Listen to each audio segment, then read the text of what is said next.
गौर से दर्शन किया हो तो ऐसे मुकुट पहनते हैं और फिर मुकुट के नीचे एक सफेद मोती की लड़ ऐसे आती है मुकुट के नीचे।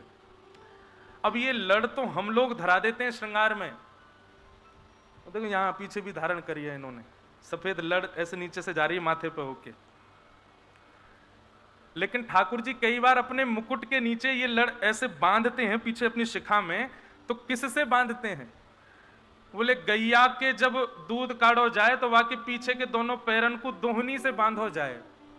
एक रस्सी होवे वाते गैया के दोनों पैर बांधे कि दूध काटते समय कहीं पैर नहीं चलावे सो बाल्टी गिर जाएगी।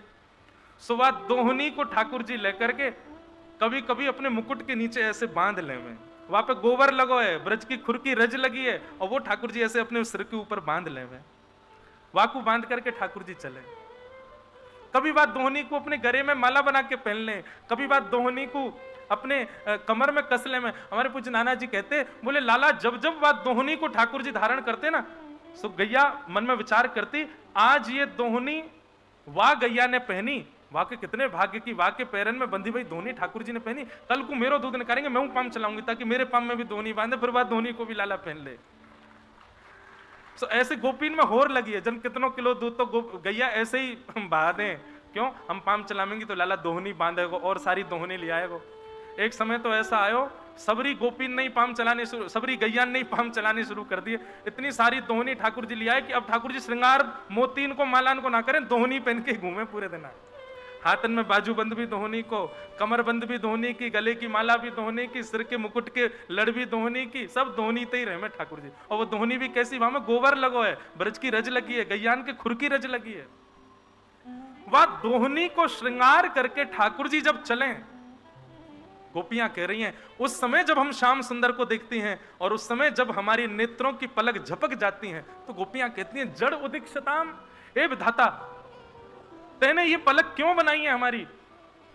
अरे विधाता तुको पतो ना है श्याम सुंदर जब हमारे सामने से जावे और वह समय यदि एक क्षण के लिए भी पलक झपक जाए तो त्रुटिर युगायते त्वाम पश्यताम, 3 युग के समान समय बीत जावे, वो एक क्षण के लिए पलकी हुई झपकी हुई पलक में भी।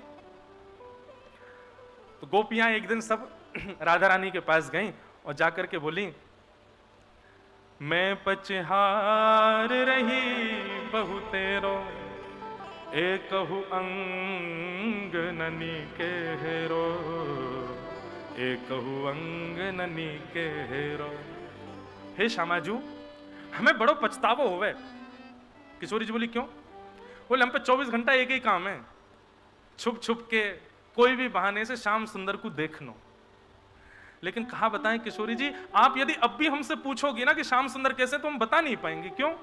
क्योंकि इतनों देखवे के बाद भी यूं लगे कि हमने उनको कोई भी अंग अभी नैन भर के देखो ही ना है। मैं पछिहार रही बहु तेरो, एकहु अंग न नी के हेरो। आहा कितने सुंदर भाव। किशोरी जी बोली क्यों? तुम तो 24 घंटा उनको देखवे कोई काम करो, फिर क्यों ना देख पाओ?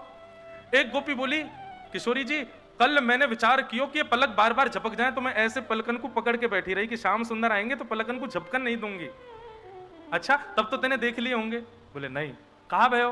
तब गोपी कह रही है छिनहि में भर आवत पानी, श्याम स्वरूप कहा किम में जानी। श्याम सुंदर को रूप ऐसो है, श्याम सुंदर के रोम रोम को लावण्य ऐसो है, मैंने खूब प्रयास किया कि कल तो मैं नेत्र भर के देख ही लूंगी, लेकिन उनके रोम रोम को दर्शन करके पतो ना ऐसो मन संदिग्ध भयो कि नेत्रन से अविरल अश्रुधार गिरन लगी, ओझल है गए, धुंधुले है गए, मैं देख ही नहीं पाई। हे श्यामाजू। और एक गोपी कह रही है किशोरी जी प्रयास चाहे जितनों भी कर लो नेत्र खोल करके श्याम सुंदर को देखवे को, पर एक कमी और है ना। किशोरी जी कह रही है कहा कमी है? बोले नयन दो छवि अमित अगाधा। ठाकुर जी को स्वरूप तो इतनो अमित है, इतनो विशाल है, सागर के समान है, और वह सागर के समान रूप को केवल 2 नेत्रन से देखना, 2 ही बनाए विधाता ने। नयन दो छवि रूप अगाधा और तापर पलक करत है बाधा। एक तो इतनो विशाल समुद्र जैसो ठाकुर जी को, रूप जाकू जीवन भर भी देखेंगे तो भी कम है जाएगा। वहां में भी दो ही आंख मिली है, और ये दो आंखन में भी ये पलक बना दी है या विधाता ने। जड़ उदीक्षताम, या हमारे हम तो श्याम सुंदर को देखे ही ना पावे। गोपियां सब ये भाव कह रही थी। किशोरी जी कहती हैं तुम सब चिंता मत करो, मैं तुम्हारी या भाव की पूर्ति करूंगी। बोले कहा करोगी? हाँ। किशोरी जी कह रही हैं अब मैं तपस्या करूंगी। गोपी बोली तपस्या काय को करोगे? बोले मैंने सुनी है तप करवे थे अगले जन्म में ब्रह्मा बन जाएं, तो या जन्म में मैं तप करूंगी और तप करके फिर मैं विधाता बनूंगी, और जब विधाता बन जाऊंगी तो मानव बनाने की जिम्मेवारी मेरी। तो जो विधि ना को वश कर पाऊं, अगर मैं विधाता बन गई, और यदि मैं विधाता नहीं भी बनी तो विधाता को बनावे वारो श्याम सुंदर मेरो ही है। या तो कहूंगी कि अगली बार विधाता जैसो मैं कहूं वैसो बनाओ। जो विधि ना को वश कर पाऊं, तब तो मैं पद छति कछु और चलाऊं, तब मैं मानवन को बनाने को पूरा रूपरेखा कछु और ही बनाऊंगी। सब गोपी कह रही अच्छा फिर कहा करोगी आप विधाता से, कहा बनवाओगे? बोले तब मैं विधाता से कहूंगी हे विधाता ये दो नेत्र नहीं, बोले तो रोम रोम प्रति नैन बनाऊं, ये जितने रोए हैं ना शरीर में इतने नैन बनाऊंगी, और एक टक रहे पलक ना बनाऊंगी, ऐसे नेत्र बनवाऊंगी कि उनमें पलक नहीं होंगी। और जब ऐसे नेत्र रोम रोम में प्रकट होंगे बिना पलक के, वह समय जब श्याम सुंदर आएंगे तब पूर्ण होंगे हमारे मनोरथ। हम रोम रोम से श्याम सुंदर को देखेंगे और हम सब गोपीन के, हमारे सबके चित्त को मनोरथ पूर्ण हो जाएगा। हम श्याम सुंदर को रोम रोम से देख करके अपने अंदर ही समा लेंगे। ऐसे विचार भाव वार्ता करके गोपियां सब आनंदित हो रही। ऐसा है वेणु गीत, अद्भुत है। ये सब विषय बोलने में मुझे कभी बहुत संकोच होता है कि कहीं कोई इन विषयों का, इन भावों का कोई गलत अर्थ ना लगा ले। बंधुओं ये निष्काम प्रेम है ब्रजवासियों का, ब्रज की गोपियों का ऐसा प्रेम। तो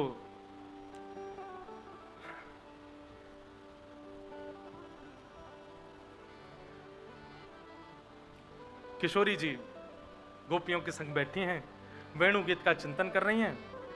और कैसे हैं ठाकुर जी? बोले बरहा पीड़म नटवर वपुः कर्णयो कर्णकारम विभ्रदवासः कनक कपिसं वै जयंतीं चमालां रंध्रान वेणो अधर सुधया पूरयन गोप वृंदई वृंदारण्यम स्वपद रमणम प्राविशद गीत कीर्ति। ठाकुर जी पांडवों को आधी रात ही ठाकुर जी कहीं और लेकर के चले गए, और अश्वत्थामा ने सोते हुए द्रौपदी के 5 पुत्रों को मार दिया। 5 के सर ले जाकर के प्रस्तुत कर दिए दुर्योधन के सामने। दुर्योधन ने कहा अरे मूर्ख तूने क्या किया? ये 5 पांडव नहीं है, द्रौपदी के 5 पुत्र हैं ये। अब तो हमारे कुल में कोई तर्पण करने वाला भी नहीं बचा। और इसी वियोग में दुर्योधन के प्राण निकल गए। लौट करके भगवान 5 पांडवों के साथ आए। बंधुओं कभी कभी मन में एक भाव आता है, और मैं इस बात को पुष्ट करता हूं कथा में गुरुजनों की आज्ञा से। ठाकुर जी पांडवों के इतने रक्षक क्यों हैं? पांडवों के पास ऐसा क्या है जिसके लिए ठाकुर जी उनकी पग पग पे रक्षा कर रहे हैं? बहुत ध्यान से सुनिएगा, बहुत सुंदर विषय है ये। युधिष्ठिर, भीम, अर्जुन, नकुल और सहदेव ये 5 पांडव हैं। और ये 5 पांडव 5 विचार धाराएं हैं, 5 स्वभाव हैं। बंधु देखो ये महाभारत युद्ध है संसार। हम आप सब महाभारत युद्ध कर रहे हैं, पर आप सबसे पूछा जाए कि इस संसार रूपी महाभारत में आप कौन हो, तो आप सब खुद ही कहोगे हम तो पांडव हैं, हम कौरव नहीं है, हम तो पांडव हैं। लेकिन ये निर्णय आपके कहने से नहीं होगा। अभी हम जो बात बता रहे हैं उससे निर्णय होगा कि आप कौरव हो कि पांडव हो। ये 5 भाव यदि आपके भीतर हैं, और इन 5 भावों को पुष्ट करने वाले 2 उपभाव और आपके भीतर हैं, तो आप पांडव हो, नहीं तो आप भी कौरव हैं। 5 भाव कौन कौन से? तो युधिष्ठिर का भाव है धर्म, भीम का भाव है बल, अर्जुन का भाव है प्रेम, नकुल का भाव है बुद्धि, और सहदेव का भाव है स्वरूप। मतलब ये पंच लक्षण हमारे भीतर हैं। धर्म है, बल है, प्रेम है, बुद्धि है, स्वरूप है। इन पंच लक्षणों से यह बात सिद्ध हो जाती है कि हम पांडव हैं। अगर हमारे अंदर धर्म है तो हम पांडव हैं, बल है तो हम पांडव हैं, प्रेम है तो हम पांडव हैं, बुद्धि है तो हम पांडव हैं, और स्वरूपवान है तो भी हम पांडव हैं। परंतु ये पंच लक्षण तो कौरवों के पास भी है। कौरवों में भी एक धर्म है, कौरवों में भी एक बलवान है, कौरवों में भी एक प्रेमी है, कौरवों में भी एक बुद्धिमान है, कौरवों में भी एक स्वरूपवान है। तो यह बात सिद्ध हो गई कि इन पांचों लक्षणों से भी यह पुष्ट नहीं हुआ कि हम पांडव हैं कि कौरव। पांडवों की पुष्टि दो लोग करते हैं, एक तो पत्नी द्रौपदी और सखा श्री कृष्ण। और इन दोनों के लक्षण क्या हैं? तो द्रौपदी का लक्षण है दया और श्री कृष्ण का लक्षण है ज्ञान। समझ में आ रही है बात?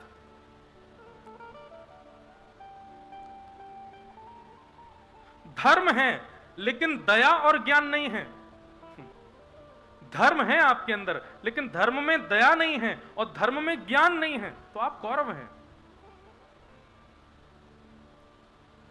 बल है आपके अंदर लेकिन बल में दया नहीं है और बल में ज्ञान नहीं है। बल के साथ भी ज्ञान का होना आवश्यक है, नहीं तो आपको जो बल मिला है आप उसका दुरुपयोग करोगे। अच्छा, दोनों बातें हैं, केवल ज्ञान होगा दया नहीं होगी तो भी बल का दुरुपयोग होगा। अच्छा, बल का मतलब यह नहीं है कि आप बहुत ज्यादा तंदुरुस्त हो जाओ। बल का मतलब हर प्रकार से किसी भी रूप में आप बलवान हो, आपके कॉन्टैक्ट्स बहुत सारे हैं, आप पे बहुत सारा धन है, बहुत प्रॉपर्टी, ये भी तो बल का स्वरूप है। लेकिन साथ में दया और ज्ञान नहीं होगी तो अपने बल का दुरुपयोग करोगे। रावण के पास में बल था पर दया नहीं थी। बल राजा राम में भी है और बल राजा रावण में भी है, पर रावण के बल में दया नहीं है, राम के बल में दया है। और उसका स्वरूप देखा, रावण के जितने भी चित्र दिखते हैं सब में बलवान दिखता है लेकिन उसके बल को कोई प्रेज नहीं करता। और राम जी के जितने भी चित्र देखेंगे सब में उनका बल गौड़ रहता है, उनका स्वभाव प्रधान दिखता है। इसीलिए बल के साथ में दया का होना जरूरी है। अगर बलवान हैं हम और दया और ज्ञान नहीं है तो हम ही कौरव हैं। तो धर्म है, बल है, अब आया प्रेम। प्रेम में यदि दया और ज्ञान नहीं होगा तो वो प्यार कहलाएगा, प्रेम नहीं, वो स्वार्थ है। प्रेम में यदि दया नहीं है और प्रेम में यदि ज्ञान नहीं है, यहां इन सब बातों में ज्ञान का मतलब विवेक है। यदि विवेक युक्त आपका प्रेम नहीं है, सही गलत की पहचान युक्त आपका प्रेम नहीं है, तो वो आसक्ति कहलाएगा। तो प्रेम के साथ भी दया और ज्ञान दोनों होने चाहिए, नहीं तो आप कौरव माने जाओगे। धर्म है, बल है, प्रेम है, और चौथा लक्षण बुद्धि। बुद्धि तो है पर विवेक नहीं है, ज्ञान नहीं है। बुद्धिमान तो बहुत हैं लेकिन विवेकी नहीं है और दयावान नहीं है, तो निश्चित है अपनी बुद्धि का दुरुपयोग करेंगे। श्री हरिराम व्यास जी, जिनका हम चरित्र सुन रहे थे कल परसों, वे पहले बड़े विद्वान थे और विद्वत्ता से एक ही काम करते थे। क्या करते थे? जगह जगह जाके वहां के ब्राह्मणों को निमंत्रण देते, आओ मुझसे शास्त्रार्थ करो, और सबको हरा देते। और जब हरा देते तो वो लोग रोने लग जाते, उनको रोता देखिए बड़े खुश होते, देखो मेरा ज्ञान, मैंने इसको हरा दिया। दक्षिण से लेकर उत्तर तक सारे विद्वानों को हरा चुके थे, लेकिन उसी विद्वत्ता के मध्य में काशी नहीं गए थे, बनारस नहीं गए थे। अब उन्होंने अपनी सारी पोथियां उठाई, 10 बैलगाड़ियां पोथी भर के चलते थे हरिराम व्यास जी। और जैसे ही काशी पहुंचे, काशी में जाकर के विद्वानों को चुनौती दी, आइए मुझसे शास्त्रार्थ करिए। तो विद्वानों ने जाकर के महादेव से प्रार्थना करी, महादेव हमको पता है हमको हरा देंगे, क्योंकि ज्ञानी हो तो शास्त्रार्थ किया जाता है, ये तो कुतर्की ज्ञानी है, ये तो हराने को ही ज्ञान मानता है। इससे अगर हम हार गए तो काशी हार जाएगी। तब महादेव एक ब्राह्मण का रूप धारण करके गए और जाकर के हरिराम व्यास जी से उन्होंने केवल एक प्रश्न किया, व्यास जी मैं आपसे शास्त्रार्थ करने नहीं आया, मैं केवल एक जिज्ञासा जानने आया हूं, विवेक किसको कहते हैं? हरिराम व्यास जी बोले, सही गलत की पहचान को विवेक कहते हैं, सद असत की जानकारी को विवेक कहते हैं। महादेव बोले, तो मैं ये पूछना चाहता हूं, क्या आपको अपने ज्ञान का विवेक हो गया? बोला, हाँ मुझे हो चुका है। बोले, अच्छा तो मतलब आप इसलिए ज्ञानी बने हो ताकि कोई और ज्ञानी अपने आप को कहे तो आप उसको हरा सको, इसी के लिए ज्ञान का प्रयोग करते हो केवल? अरे आपने अपने कभी इस ज्ञान से यह विचार किया कि मैं किसी को धर्म पथिक बना दूं, मैं किसी को शास्त्र सम्मत बातें सिखा दूं, किसी को ऐसा योग्य बनाऊं कि वो अपना घर चला सके? आप ब्राह्मणों को हरा करके उनको नीचा दिखा के केवल रुलाते हैं, इसको अपना ज्ञान मानते हैं, इसी को विवेक युक्त ज्ञान मानते हैं। अरे हरिराम व्यास जी, आप तो वृंदावनेश्वरी श्री राधा रानी की निज सखी हो, आप तो विशाखा के रूप में आई हो। आपका ज्ञान इसलिए नहीं कि आप सबको परास्त करो, आप तो वृंदावन जाओ और वृंदावन रस को अपने ज्ञान से और प्रकाशित करो, इसके लिए आपको ज्ञानी बनाया गया है। ये सुनते ही उनका रोम रोम कांपने लगा, चरणों में गिर गए, बोले आप कौन हो, अपना रूप दिखाओ। इतने में ही ध्याये नित्यम महेशम रजत गिरिनिभं चारु चंद्रावतंसम रत्नाकल्पोज्ज्वलांगम पयश मृगवराभीति हस्तम प्रसन्नम पद्मासीनं समन्तास्तुतममरगणैः व्याधिकृत्यं वसानं विश्वाद्यं विश्ववन्द्यं अखिल भयहरं पंचवक्रं त्रिनेत्रं नम पार्वती पतये हर हर महादेव। बंधुओं, एक बात कहें, वृंदावन रस यदि आप खूब प्रयास कर रहे हैं फिर भी चित्त में नहीं बैठ रहा, मैं बार बार कहता हूं महादेव की शरण में जाओ। ये गूढ़ बात है, सबको नहीं पता है, पर वृंदावन रस के उद्गाता महादेव ही हैं, उन्होंने ही प्रकट किया है वृंदावन रस को। लोग राधा कृपा कटाक्ष का पाठ करते हैं, किसने गाया राधा कृपा कटाक्ष? महादेव ने गाया। वे ही नित्य चिंतन में बैठे रहते हैं। पार्वती कहती हैं आप परब्रह्म हो, आप परब्रह्म होकर के भी किसका स्मरण करते हो? तब पार्वती जी को उन्होंने सुंदर वृंदावन रस सुनाया, वृंदावन महिमा सुनाई। बोले मैं सदा वृंदावन का स्मरण करता हूं, ऐसे महादेव। इसलिए मैं लोगों से कभी कभी प्रार्थना करता हूं कि महादेव के मंदिर में जाके ओम नमः शिवाय दुनिया गावे, तुम महादेव के मंदिर में जाके बोला करो बोलो श्री राधा वल्लभ लाल की।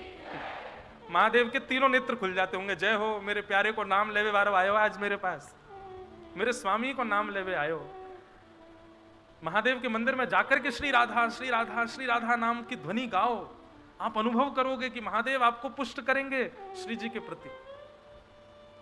और उन्हीं हरिराम व्यास जी को भेजा वृंदावन महादेव ने, जिन हरिराम व्यास जी ने आकर के वृंदावन रस को गाया। तो ज्ञान तो है, पर ज्ञान में यदि दया नहीं होगी और विवेक युक्त ज्ञान नहीं होगा तो वही बुद्धि कौरव की कहलाई जाएगी, पांडवों की नहीं। और पांचवा लक्षण है स्वरूप। ठाकुर जी ने सुंदर स्वरूप दिया है, सुंदर तन दिया है, लेकिन सुंदर स्वरूप और तन के साथ दया नहीं दी है और ज्ञान नहीं दिया है, विवेक नहीं दिया है, तो आप कौरव हो, आप पांडव नहीं हो। ऐसा हो ही नहीं सकता कि इस पंडाल में जितने लोग बैठे हैं इनमें 5 में से एक गुण भी ना हो। किसी में धर्म है, किसी में बल है, किसी में प्रेम है, किसी में ज्ञान है, किसी का स्वरूप है। बस अभी तक अगर आप दया और विवेक से विहीन रहे हो, अब समझ जाओ, क्योंकि ये बात तो निश्चित है कि महाभारत पांडव ही जीतेंगे, कौरवों को हारना पड़ेगा। अगर कौरव बने रहोगे तो इस संसार के महाभारत में हार जाओगे। और महाभारत में हार का मतलब क्या है? पुनरपि जननम पुनरपि मरणम पुनरपि जननी जठरे शयनम। फिर दोबारा 84 लाख योनियों में भटकोगे, छिपकली बनोगे, कीड़ा बनोगे, कीकर बनोगे, कछू बनोगे, कछू बनोगे। समझ जाना, हार गए हम। अगर जीतना है इस महाभारत के युद्ध में तो 2 लोगों को अपने से जोड़ो, कृष्ण और द्रौपदी। द्रौपदी यानी कि दया, दया यानी कि दीनता, और कृष्ण यानी कि विवेक युक्त ज्ञान। समझ में आई बात? क्यों है पांडवों के रक्षक श्री कृष्ण? क्योंकि 5 की पत्नी दया है, द्रौपदी है। क्योंकि 5 निर्देश पालन करते हैं श्री कृष्ण का, यानी कि विवेक युक्त ज्ञान का, इसलिए श्री कृष्ण उनके साथ रहते हैं। मैं गा दूंगा, लला भी मत बजावे। मोहे तो भरोसो है तेरो रे किशोरी। अब ये तो मेरी गलती नहीं थी, मैं तो सीधी सीधी कथा सुना रहा था, इनने बजाया। ये क्यों मुझे दोबारा श्री जी के पास ले गए?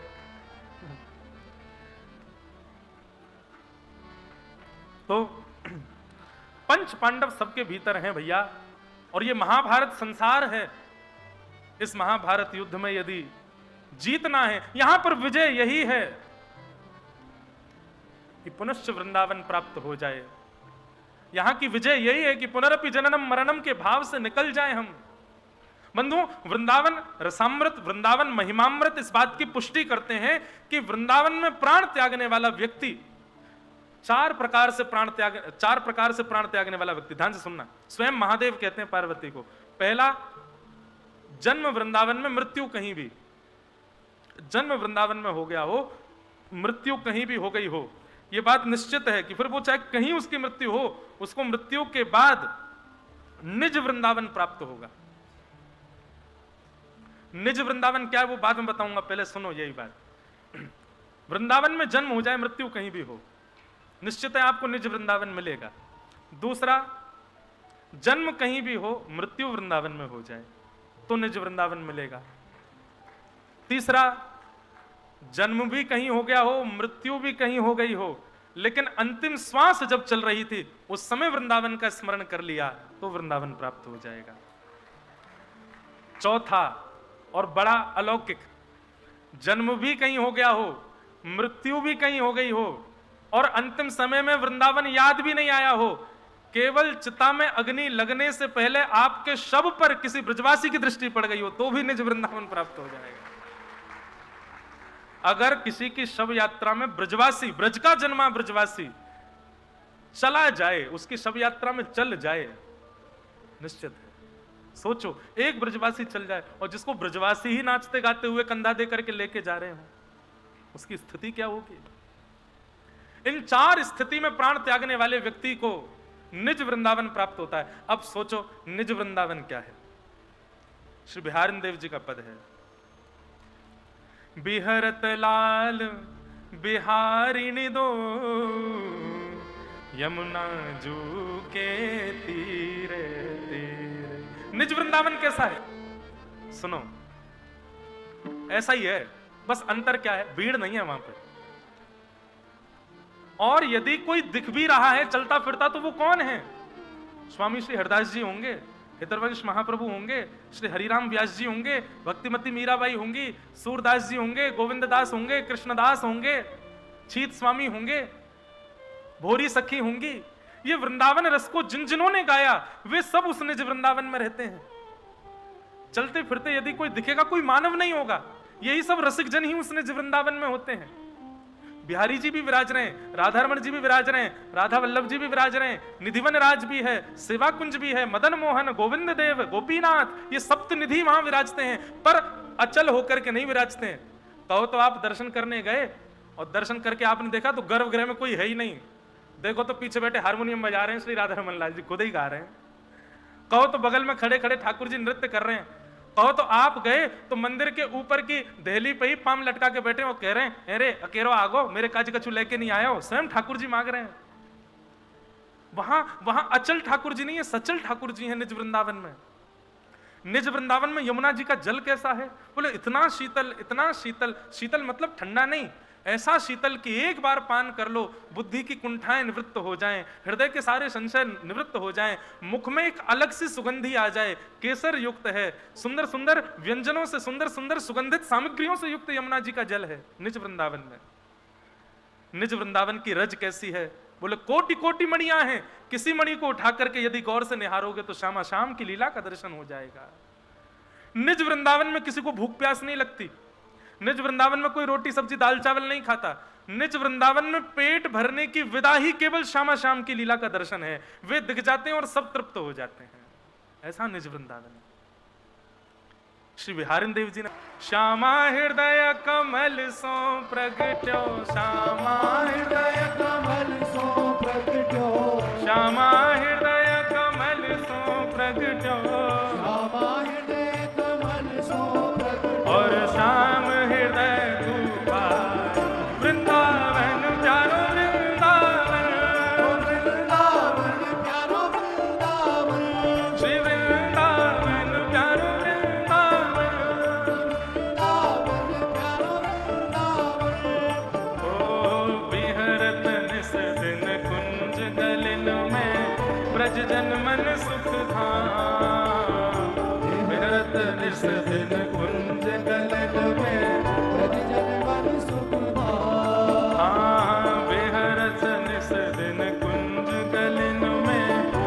जन मन सुख धाम विहरत निस दिन